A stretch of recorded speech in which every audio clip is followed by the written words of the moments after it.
আজ আমরা দেখতে চলেছি একটি অসাধারণ ফ্যান্টাসি অ্যাডভেঞ্চার মুভির গল্প, যার নাম হল দ্য সুইটস পরেজ। এটি শুধুমাত্র একটি গল্প নয়, বরং এতে লুকিয়ে আছে এক গুরুত্বপূর্ণ শিক্ষা। আর এই রূপকথার গল্পটিতে লোভ, অভাব আর সততার গুরুত্বপূর্ণতা তুলে ধরা হয়েছে। তাই এই গল্পটির স্পয়লার দিয়ে গল্পের মজাটা নষ্ট করতে চাচ্ছি না। তাই আর কথা না বাড়িয়ে চলুন মূল গল্পে যাওয়া যাক। তো গল্পের শুরুতেই আমাদের জার্মানির একটি ছোট্ট গ্রাম দেখানো হয়, যেখানে একের পর এক বন্যা আর খরার কারণে ভয়াবহ দুর্ভিক্ষ দেখা দেয়। খাবারের অভাবে মানুষ অনাহারে মারা যেতে থাকে, কিন্তু তবুও রাজা খাজনা তোলা বন্ধ করে না। ফলে গ্রামের মানুষ আরও অনেক বেশি কষ্টে পড়ে যায়। এই কঠিন সময়ের মাঝেই এক মেয়েকে দেখা যায়, যার পরিবারে ছোট 2 ভাই বোন এবং তার মা আছে। দুর্ভিক্ষের মধ্যে টিকে থাকার জন্য সে সংগ্রাম করে যাচ্ছে। আর এই মেয়েটি আমাদের গল্পের প্রধান চরিত্র মারিয়া। এর পরের দৃশ্যে আমরা দেখি এক গায়ক রাস্তার পাশে একটি গাছের নিচে বসে গিটার বাজিয়ে নিজের মনে গান গাইছে। ক্ষুধার ক্লান্তিতে তার অবস্থা খুবই খারাপ। ঠিক তখনই আমাদের গল্পের নায়ক ডেভিড সেই রাস্তা ধরে হেঁটে যাচ্ছিল। গায়ক ডেভিডের পথ আটকে বলে, আমি তোমাকে গান শোনাচ্ছি, এর বদলে তুমি আমাকে একটু খাবার দাও। আমি অনেকদিন না খেয়ে আছি, আর সহ্য করতে পারছি না। ডেভিড কিছুটা বিরক্ত হয়ে বলে, আমার কাছেও কোনো খাবার নেই, তুমি অন্য কোথাও গিয়ে খুঁজো, আর আমাকে যেতে দাও। কিন্তু গায়ক হাল ছাড়ে না। সে বারবার অনুরোধ করতে থাকে এবং শেষ পর্যন্ত বলে, যদি তোমার কাছে খাবার না থাকে তাহলে অন্তত আমাকে তোমার সঙ্গে নিয়ে যাও। তুমি যেখানে যাবে আমিও সেখানেই যাব। এরপর আমরা দেখি মারিয়ার ছোট ভাই খুবই অসুস্থ। খাবার না খেয়ে সে অনেক দুর্বল হয়ে পড়েছে। তার মা এবং ভাই বোন সবাই মিলে তাকে সুস্থ করার চেষ্টা করছে। এক পর্যায়ে তার ভাই খুব দুর্বল হয়ে পড়লে সে একটি কবুতরে পরিণত হয়। এটা দেখে সবাই আশ্চর্য হয়ে যায়। এরপর কবুতরে পরিণত হওয়া মারিয়ার ছোট ভাই আকাশে উড়ে যায়। তখন আমরা মারিয়াকে বলতে শুনি, আমাদের গ্রামের উপরে এক ভয়ঙ্কর অভিশাপ লেগেছে। ক্ষুধার যন্ত্রণা সহ্য করতে না পেরে এক এক করে সবাই কবুতর হয়ে আকাশে উড়ে যাচ্ছে। আমি এখন খাবারের খোঁজে যাচ্ছি, খাবার না নিয়ে আমি বাড়ি ফিরব না। এরপর মারিয়া খাবারের খোঁজে বের হয়। ডেভিড এবং গায়ক জঙ্গলে হাঁটছিল। তখন হঠাৎ 2 বণিক তাদের দিকে চলে আসে। ডেভিড গায়ককে বলে, এই বণিকরা আমার কাছ থেকে টাকা পায়, আমি তাদের হাত থেকে পালাচ্ছি। তারা যদি আমার ব্যাপারে তোমাকে কিছু জিজ্ঞাসা করে তুমি বলবে আমি তাকে দেখিনি, আমি গাছের আড়ালে লুকিয়ে যাব। বণিকরা এসে গায়ককে প্রশ্ন করে, তুমি কি কোনো যুবক ছেলেকে যেতে দেখেছ? গায়ক সহজভাবে বলে, না, আমি কাউকে দেখিনি। কিন্তু বণিকরা সন্দেহ করে এবং বলে, তুমি কিছুক্ষণ আগে কারো সাথে কথা বলছিলে, কে ছিল সে?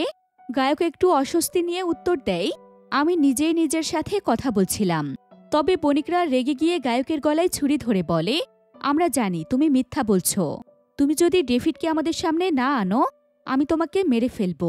এটা দেখে ডেভিড গাছের আড়াল থেকে বের হয়ে এসে বণিকদের সামনে দাঁড়ায়। ডেভিড বলে, তোমরা আমাকে কিছুদিন সময় দাও, আমি তোমাদের টাকা ফিরিয়ে দেব। বণিকরা একটু চিন্তা করে এবং তারপর ডেভিডকে 2 দিন সময় দেয়, আর তাকে বলে, এই 2 দিনের মধ্যে তোমাকে আমাদের টাকা ফেরত দিতে হবে। ডেভিড বলে, ঠিক আছে, আমি রাজা লুইসের কাছে যাব, সেখান থেকে টাকা নিয়ে তোমাদের দেব। এরপর বণিকরা চলে যায়, আর ডেভিড এবং গায়ক রাজা লুইসের প্রাসাদের দিকে হাঁটতে থাকে। মারিয়া জঙ্গলে খাবারের খোঁজ করছিল, কিন্তু সে ক্ষুধায় খুবই কষ্ট পাচ্ছিল। তখন হঠাৎ সে সামনে এক বৃদ্ধাকে দেখে অবাক হয়ে যায়। বৃদ্ধা জিজ্ঞেস করে, তুমি এখানে কি করছো? মারিয়া কাঁদো কাঁদো হয়ে বলে, আমি খাবারের খোঁজে এখানে এসেছি। আমার গ্রামের সবাই না খেয়ে রয়েছে, তারা কোনো খাবার খেতে পারছে না। যদি আমি খাবার না পাই তারা সবাই না খেয়ে মারা যাবে। এরপর সে আবারও খাবার খুঁজতে লাগে। তখন বৃদ্ধা মুচকি হেসে জাদু করে কিছু ফল এনে মারিয়াকে দেয়। এতে মারিয়া খুবই খুশি হয়, কিন্তু সে নিজে না খেয়ে বৃদ্ধার দিকে ফল বাড়িয়ে দিয়ে বলে, তুমিও তো ক্ষুধার্ত, তুমি এগুলো খাও। মারিয়ার এমন দয়া দেখে বৃদ্ধা খুশি হয়ে বলে, আমি তোমাকে এক জাদুর দইয়ের হাড়ির কথা বলতে পারি। ওই হাড়ি থেকে যতই দই নাও না কেন সেটা কখনোই শেষ হবে না। মারিয়া বিশ্বাস করতে পারল না। সে বলল, তুমি আমার সঙ্গে মজা করছো? বৃদ্ধা একটু রেগে বলল, আমি কেন তোমার সঙ্গে মজা করব? এরপর হঠাৎ সে বৃদ্ধাটি ধোঁয়ায় মিলিয়ে গেল। এটা দেখে মারিয়া হতবাক হয়ে যায়। এবার সে বুঝতে পারে বৃদ্ধার মধ্যে সত্যি কোনো জাদুশক্তি ছিল। সে চিৎকার করে বৃদ্ধাকে ডাকতে লাগে আর বলে, আমার ভুল হয়েছে, আমাকে সেই জাদুর হাড়ির সন্ধান দাও। এরপর আমরা দেখি ডেভিড আর সেই গায়ক রাজপ্রাসাদের দিকে হাঁটছে। রাজপ্রাসাদের গেটের কাছে গেলে এক সৈন্য ডেভিডকে দেখে চিনতে পারে। সৈন্যটি ডেভিডের পুরনো বন্ধু ছিল। ডেভিড তাকে বলে, আমাকে ভেতরে যেতে দাও, আমার খুব জরুরি কাজ আছে। ডেভিড তার বন্ধুর সাহায্যে রাজপ্রাসাদে ঢুকে পড়ে। তার সঙ্গে সেই গায়কও চুপচাপ ভেতরে ঢুকে যায়। এরপর আমরা দেখি মারিয়া জঙ্গলে একা দাঁড়িয়ে আছে। হঠাৎ সে রহস্যময় বুড়ি আবার তার সামনে এসে হাজির হয়। বুড়ি তাকে দেখে বলে, বহু বছর আগে আমি সেই জাদুর হাড়িটি ধ্বংস করে ফেলেছিলাম। মানুষ লোভে পড়ে এর অপব্যবহার করছিল, তাই আমি সেটাকে নষ্ট করতে বাধ্য হয়েছিলাম। কিন্তু তুমি যদি সত্যি এটি পেতে চাও তাহলে তোমাকে একটি পরীক্ষা দিতে হবে। মারিয়া এক মুহূর্ত দেরি না করে বলে, আমি সবকিছু করতে রাজি, বলো আমাকে কি করতে হবে। বুড়ি মুচকি হেসে বলে, তোমার হাতে সময় আছে, ভালোভাবে ভেবে দেখো তুমি পারবে কিনা। কথা বলে বুড়ি আবার ধোঁয়ায় মিলিয়ে যায়। এরপর আমরা দেখি রাজা লুইস রাজপ্রাসাদে বসে খাবার খেতে ব্যস্ত। চারদিকে রাজকীয় খাবার। এমন সময় দরজার সামনে হাজির হয় ডেভিড। ডেভিডকে দেখে লুইস হেসে বলে, তুমি এখনো বেঁচে আছো? আমি ভেবেছিলাম তুমি মারা গিয়েছ। ডেভিড কোনো সময় নষ্ট না করে বলে, আমার কাছে দুজন বণিক টাকা পাবে, তারা আমাকে মাত্র 2 দিনের সময় দিয়েছে। যদি আমি তাদের টাকা না দেই তারা আমাকে মেরে ফেলবে, তাই তুমি আমার প্রাপ্য হিসাবটা বুঝিয়ে দাও। কারণ আমি চাই না তুমি আমাকে দয়া দেখাও, তাই আমি চাই তুমি আমার প্রাপ্য সম্পত্তি বুঝিয়ে দাও। লুইস কিছুক্ষণ চুপ থেকে ঠান্ডা গলায় বলে, আমি তোমাকে কোনো টাকা দিতে পারবো না, আর কাল সকালের মধ্যে তুমি আমার রাজ্য ছেড়ে চলে যাবে। আমি আর কখনোই যেন তোমাকে এই রাজ্যের মধ্যে না দেখি। কথা শুনে ডেভিড অবাক হয়ে যায়, কিন্তু সে জানে এখানে আর তর্ক করে লাভ নেই। এর পরের দৃশ্য আবার জঙ্গলে ফিরে আসে। আমরা দেখি মারিয়া পাগলের মতো সেই বুড়িকে খুঁজছে, আর সে বলতে থাকে, আমি তোমার সব শর্ত মেনে নিতে রাজি, আমাকে সেই হাড়ির সন্ধান দাও, তুমি যা বলবে আমি তাই করব, দয়া করে আমার সামনে আসো। ঠিক তখনই হঠাৎ করে বুড়িটি আবার মারিয়ার সামনে এসে হাজির হয়। সে মারিয়ার হাতে একটি ভাঙা হাড়ির টুকরো দিয়ে বলে, এটা জাদুর হাড়ির একটি অংশ, বাকি 2টি অংশ তোমাকে নিজেই খুঁজে বের করতে হবে। যখন 3টি অংশ একসঙ্গে জোড়া লাগানো হবে তখনই হাড়ি থেকে দই বেরোবে, যা কখনো শেষ হবে না। কথা বলেই বুড়ি আবার রহস্যময়ভাবে অদৃশ্য হয়ে যায়। এমন সময় মারিয়ার ছোট বোন তাকে খুঁজতে জঙ্গলে চলে আসে। সে আতঙ্কিত কণ্ঠে মারিয়ার নাম ধরে ডাকতে থাকে। মারিয়া দৌড়ে তার কাছে আসে এবং জিজ্ঞেস করে, তুমি এখানে কেন এসেছ? তার বোন কাঁদো কাঁদো গলায় বলে, মায়ের অবস্থা ভালো না, তিনি খুব অসুস্থ হয়ে পড়েছেন, তোমাকে তাড়াতাড়ি বাসায় ফিরতে হবে। মারিয়া তখন তার বোনকে জাদুর হাড়ির কথা খুলে বলে, আর তাকে বলে, তুমি বাসায় ফিরে যাও, আমি খুব তাড়াতাড়ি হাড়ির বাকি 2টি অংশ খুঁজে বের করব এবং তারপরই মা এবং সবাইকে বাঁচাতে ফিরে আসব, তুমি চিন্তা করো না। বলে মারিয়া রাজপ্রাসাদের দিকে রওনা হয়। অনেক পথে হেঁটে সে রাজপ্রাসাদের গেটে এসে পৌঁছায়, কিন্তু সে ভেতরে ঢুকতে গেলে সৈন্যরা তাকে থামিয়ে দেয়। মারিয়া অনুরোধ করে বলে, আমাকে ভেতরে যেতে দাও, আমি অনেকদিন রাজা লুইসের জন্য কাজ করেছি, আমি আমার পাওনা টাকা নিতে এসেছি। কিন্তু সৈন্যরা তাকে বিশ্বাস করতে চায় না। তারা বলে, তোমার কোনো টাকা পাওনা নেই, চলে যাও এখান থেকে। ঠিক তখনই সেই 2জন বণিক সেখানে আসে। সৈন্যরা তাদের দিকে মনোযোগ দেয়। এই সুযোগে মারিয়া চুপি চুপি রাজপ্রাসাদের ভেতরে ঢুকে পড়ে। এদিকে ডেভিড তখন রাজপ্রাসাদ থেকে বের হচ্ছিল। বণিকদের দেখে সে ভয় পেয়ে যায়। সে তার সৈনিক বন্ধুকে ডেকে বলে, ওরা যদি আমাকে খুঁজতে আসে বলবে আমি এখানে নেই। এরপর সে আবার রাজপ্রাসাদের ভেতরে চলে যায়। এমন সময় মারিয়া ডেভিডকে দেখতে পেয়ে বলে, তুমি কি পড়তে পারো? আমার কাছে একটা পুরনো হাড়ি আছে, যার গায়ে কিছু লেখা আছে, তুমি কি পড়ে বলতে পারবে এতে কি লেখা আছে? ডেভিড কোনো কথা না বলে চলে যায়। মারিয়া তখন অন্য কাউকে খুঁজতে থাকে। শেষ পর্যন্ত সে সেই গায়ককে দেখতে পেয়ে তার কাছে যায়। গায়ককে মারিয়া জিজ্ঞেস করে, তুমি কি পড়তে পারো?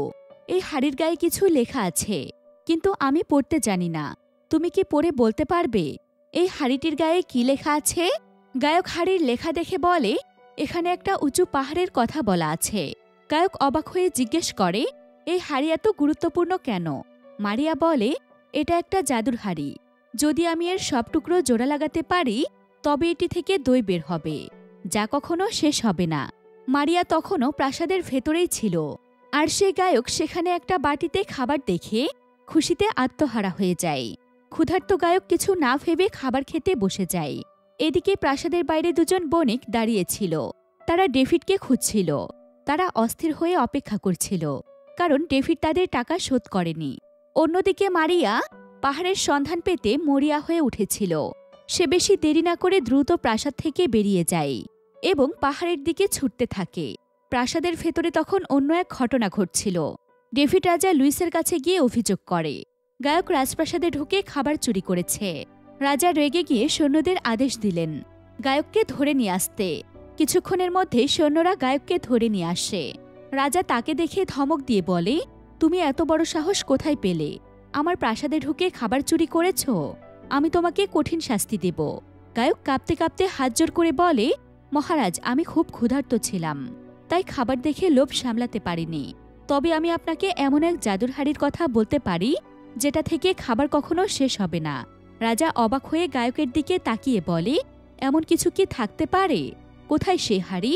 গায়ক আত্মবিশ্বাসের সাথে বলে, আমি আপনাকে সব বলে দেব, কিন্তু আমার একটা শর্ত আছে। এর বিনিময়ে আমাকে মুক্তি দিতে হবে। রাজা কিছুক্ষণ চিন্তা করলেন এবং তারপর বললেন, আগে বলো সেই হাড়িটি কোথায় আছে, তারপর ভাবব তোমাকে মুক্তি দিব নাকি শাস্তি দিব। গায়ক তখন মারিয়ার জাদুর হাড়ির সব কথা রাজাকে খুলে বলে, কিভাবে সেটি 3 টুকরোয় বিভক্ত হয়েছে এবং কিভাবে সেটি অসীম পরিমাণ খাবার দিতে পারে। রাজা তখন ডেভিডের দিকে তাকিয়ে বলে, আমি তোমার সব প্রাপ্য পাওনা শোধ করে দিব, কিন্তু এর বিনিময়ে তোমাকে মারিয়ার কাছ থেকে সেই জাদুর হাড়িটি আমাকে এনে দিতে হবে। ডেভিড রাজি হওয়ার মতো করে মাথা নাড়ায়। তখন গায়ক তার মুক্তি চায়, কিন্তু রাজা লোভী আর স্বার্থপর হওয়ায় তাই সে কথা দিয়েও তার কথা রাখল না। সে গায়ককে মুক্তি না দিয়ে সৈন্যদের আদেশ দিল, ওকে জেলে ভরে দাও। গায়ক হতাশ হয়ে চিৎকার করে বলে, আপনি কথা রাখেননি মহারাজ, আমাকে ছেড়ে দিন। কিন্তু কেউ তার কথা শুনল না। সৈন্যরা তাকে টেনে নিয়ে যায়। এদিকে ডেভিড চুপি চুপি মারিয়ার পিছু নিতে শুরু করল। সে বুঝতে পারছিল যে মারিয়া এখনও হাড়ির সবগুলো টুকরো খুঁজে পায়নি। তাই সে ঠিক করল যে কোনো উপায়ে মারিয়ার আগেই সেই হাড়ির সবগুলো টুকরো উদ্ধার করে নিজে তা রাজার হাতে তুলে দেবে, যাতে সে পুরস্কার পায়। এভাবেই গল্প নতুন মোড় নিতে থাকে। এরপর আমরা দেখি মারিয়া গভীর জঙ্গলে এগিয়ে যাচ্ছে, আর ডেভিড লুকিয়ে লুকিয়ে তাকে অনুসরণ করছে। সে একদম চুপচাপ থাকলেও মারিয়া একসময় টের পেয়ে যায় যে কেউ তাকে ফলো করছে। মারিয়া হঠাৎ ঘুরে দাঁড়ায় এবং কড়া গলায় বলে, তুমি আমাকে অনুসরণ করছো কেন? ডেভিড কিছুটা ভয় পেয়ে গেলেও দ্রুত সে নিজেকে সামলে নিয়ে মিথ্যে বলে যে, আমি আসলে তোমাকে সাহায্য করতে চাই। তুমি একা একজন মেয়ে, আর জঙ্গলে কত বিপদ থাকতে পারে, তাই আমি তোমার সাথে আছি, যাতে করে তুমি কোনো বিপদে না পড়ো। মারিয়া তখন বিরক্ত হয়ে বলে, আমার তোমার কোনো সাহায্য লাগবে না, আমি একাই সব করতে পারবো। এই বলে মারিয়া রাগ করে দ্রুত হাঁটা শুরু করে। ডেভিডও তার পেছন পেছন দৌড়াতে থাকে, কিন্তু তাড়াহুড়ো করতে গিয়ে হঠাৎ সে পা পিছলে এক ছোট্ট নদীর পানিতে পড়ে যায়। মারিয়া পেছন ফিরে এই দৃশ্য দেখে হেসে ফেলে আর মজা করে বলে, তুমি তো নিজেই নিজের পথ ঠিকমতো চলতে পারছো না, আবার আমাকে সাহায্য করতে এসেছ। মারিয়া অনেকক্ষণ ধরে হাঁটছিল। ক্ষুধায় তার শরীর দুর্বল হয়ে পড়ছিল। হঠাৎ সে জঙ্গলের মধ্যে একটা শামুক দেখতে পায়। কোনো উপায় না দেখে সে সেই শামুকটি খাওয়ার জন্য তুলতে যায়। ঠিক তখনই দূর থেকে একটি শব্দ শোনা যায়। মারিয়া ভয় পেয়ে চারপাশে তাকায়। তারপর সে সামনে তাকিয়ে দেখে কিছু খাবার পড়ে আছে। ক্ষুধার জ্বালা সে সহ্য করতে না পেরে সে দৌড়ে গিয়ে খাবার তুলে খেতে শুরু করে। ঠিক সেই সময় ডেভিড হঠাৎ তার পেছন থেকে এসে তার গলায় ছুরি ধরে বলে, তুমি আমার খাবার চুরি করে কেন খাচ্ছ? মারিয়া ভয় পেয়ে থমকে যায়।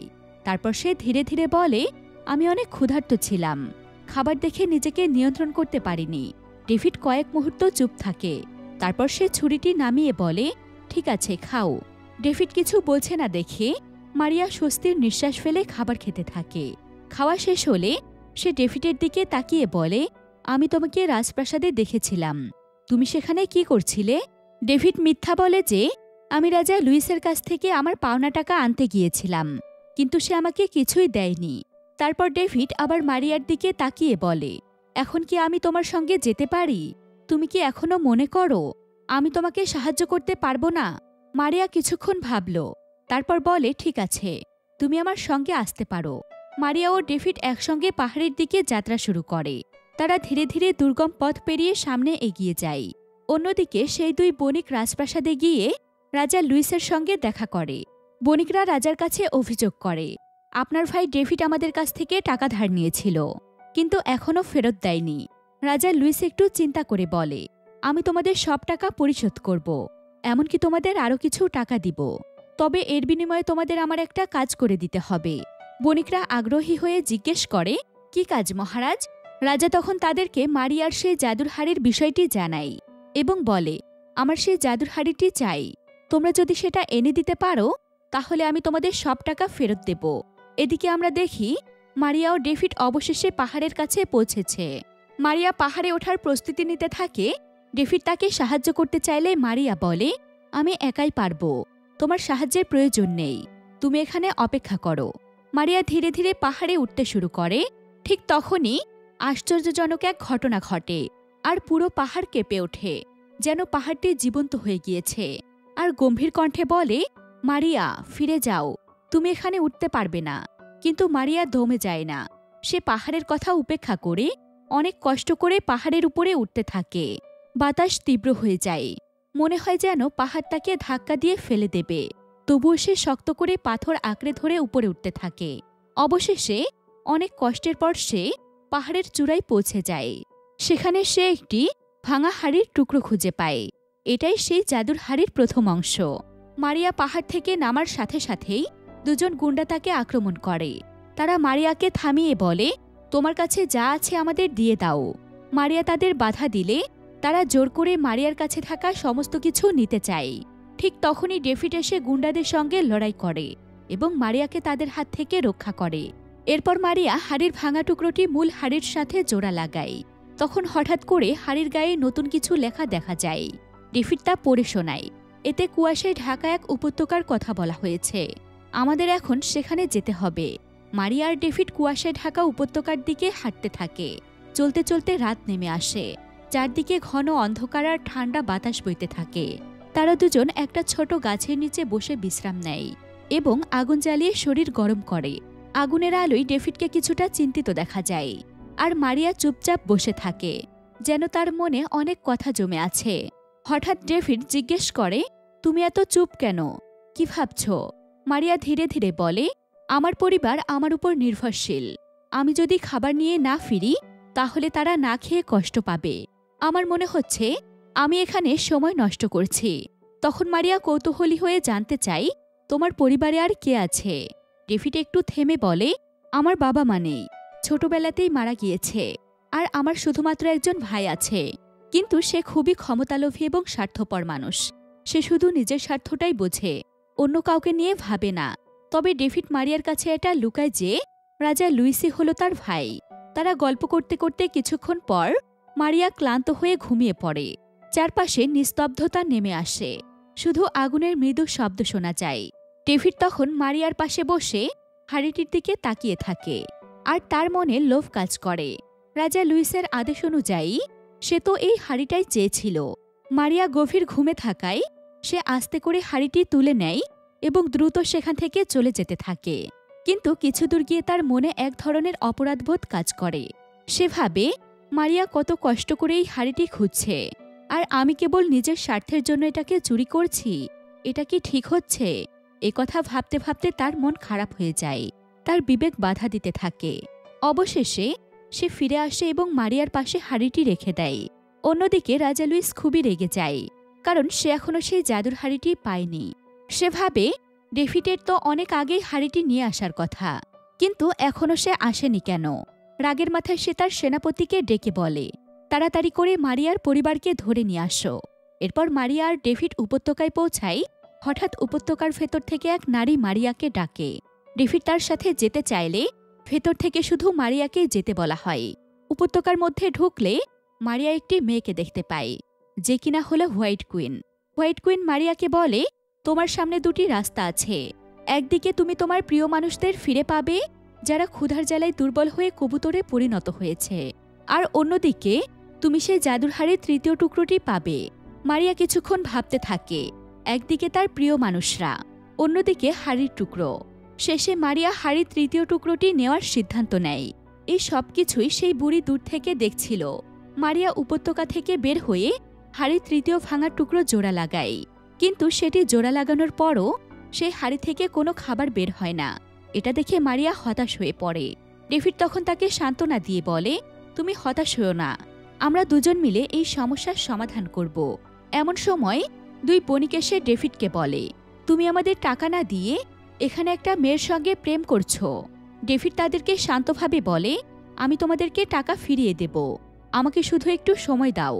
বণিকরা তখন মারিয়ার কাছ থেকে হাড়িটি কেড়ে নিয়ে বলে, এই হাড়িটি আমরা তোমার ভাই রাজা লুইসকে দিব, আর এর বিনিময়ে রাজা আমাদের অনেক টাকা দেবে। তারপর তারা হাড়ি নিয়ে সেখান থেকে চলে যায়। মারিয়া তখন রেগে ডেভিডকে বলে, তুমি আমাকে মিথ্যা বলেছ, তুমি রাজা লুইসের ভাই, কিন্তু তুমি একবারও আমাকে বলনি। তুমি একটা মিথ্যুক, তুমি ধোঁকাবাজ। এরপর মারিয়া হতাশ হয়ে তার গ্রামে ফিরে যায়। গ্রামে ফিরে গিয়ে সে দেখে তার পরিবারের সবাইকে রাজা লুইস ধরে নিয়ে গিয়েছে।